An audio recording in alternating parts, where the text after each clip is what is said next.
Here's a story from Grandpa for my three favorite little girls, Emma, Ayla, and Audrey. Today's story is a very old story written by the Grimm brothers in 1812, which means that it was old even when I was a little boy. It has a king, a girl who becomes a queen, a dad, and an evil little man who looks like he's going to be a big help until he tries to take the queen's baby. It also has a funny name, and here it is, Rumpelstiltskin. Retold by Susanna Davidson, illustrated by Desideria Guicciardini. Chapter 1, The Miller's Daughter. Once upon a time there was a poor miller who loved to show off. He boasted about everything. I have a pretty daughter. Sometimes his boasts were true. Hello, Father. And sometimes they weren't. I'm the best looking man around. One day, on his way back from a hunt, the king rode through the miller's village. Suddenly he stopped. A beautiful girl was standing on the path. What's your name? Asked the king, gazing at her. Her name is Anna, said the miller quickly. She's my daughter. And she can spin straw into gold, he added, boasting as usual. Really? Asked the king.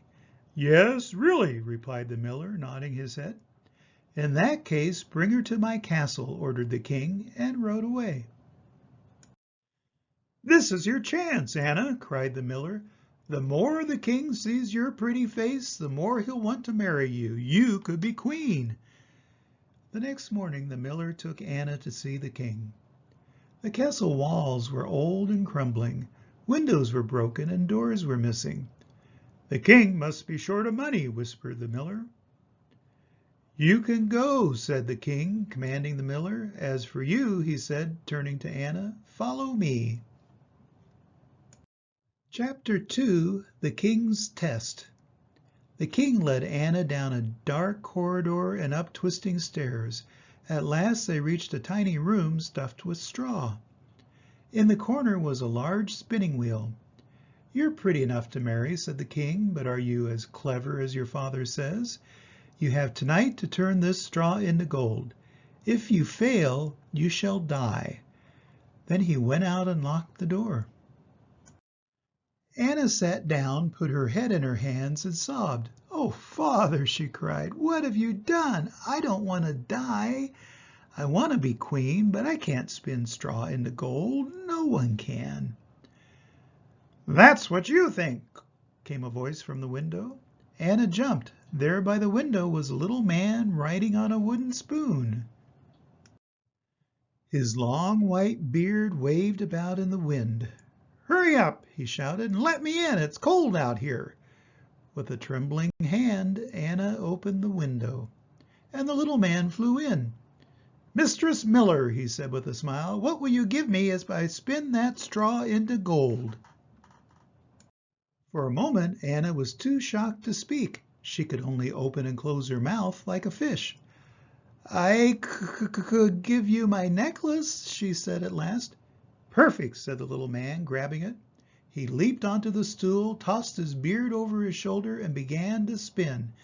Anna gasped in surprise. The straw was changing into gold before her eyes. She tried to see how it was done, but as she watched the whirring wheel, she felt her eyes begin to close. Soon she was fast asleep. Chapter 3, Glittering Gold. Anna woke at dawn to find the little man gone, but the room glittered with gold. When the king came in, his eyes lit up in delight. But it's not enough for me, he said. I need you to spin more gold. I have servants to pay. He took Anna to a second room larger than the one before. Once again it was stuffed with straw. You have tonight to turn this straw into gold. If you fail, you shall die, said the king. Then he went out and locked the door. Anna sat on the stool and cried. I still don't know how to spin straw into gold, she sobbed. But that night the little man came again. Let me in. What will you give me if I spin this time? He asked. I'll give you the ring on my finger, Anna replied. Perfect, said the little man. He pulled off her ring, hung his beard over his ears, and began to spin. Whir, whir, whir, went the wheel all through the night. The little man left as the sun rose. When the king came in, he jumped for joy. But I still need more gold, he cried. After all, I've a country to run and enemies to fight. I want enough money to last my whole life. He took Anna to another room even larger than the one before. This one was bursting with great piles of straw. You must spin this too, all through the night, and if you succeed, you will be my wife. That night the little man appeared for the third time. What can you give me now, Mistress Miller? He asked. Oh, cried Anna, I have nothing left to give.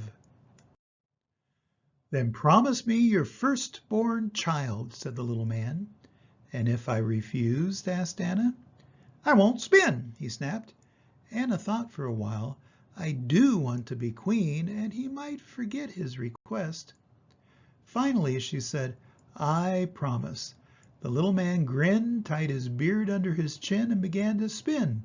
Whir, whir, whir. The next morning, the king was dazzled by all the gold. At last, he cried, I have all the gold I'll ever need. Anna, he said, you are both beautiful and clever. Will you marry me? Oh, yes, said Anna at once, and so Anna, the poor miller's daughter, became queen, my new wife. Chapter 4, Anna's Promise. A year later, Anna gave birth to a beautiful boy. She loved him more than her own life. But one dark winter's day, the queen heard a tapping noise at her window. Let me in. Oh, no, she gasped. The little man's back.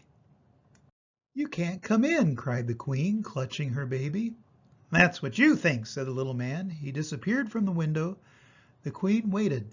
Perhaps he's gone, she hoped. The next moment there was a rustling noise in the chimney, and the little man whooshed into the room. Give me the baby, as you promised, he cried, dancing around the room. Take whatever you want, pleaded the queen. You can have all my money and all my jewels, but please let me keep my son. No, said the man. Something alive means more to me than all the treasures in the world. The queen wept and begged and wept again. At last the little man took pity on her. I will give you 3 days, he said. If you can find out my name before then, you may keep the child. Chapter 5, Name Games. The queen lay awake through the night, trying to remember every name she had ever heard. When the little man came the next evening, the queen recited all the names she knew. Is it James, Peter, John? She began. But to every one, the little man shook his head and said, That's not my name. On the second day, the queen rode far and wide, asking everyone their names. That night, she recalled the strange new names. Is your name Sheepshanks, Short Ribs, Lace Leg? She asked. But to every one, the little man shook his head and said, That's not my name. You'll never guess. By the third day, the queen was in despair. She sat down for supper with the king, but she could hardly eat a thing. I have a strange tale to tell you, said the king. 2 days ago, I went hunting through a deep, dark forest. In the middle of the forest was a little house.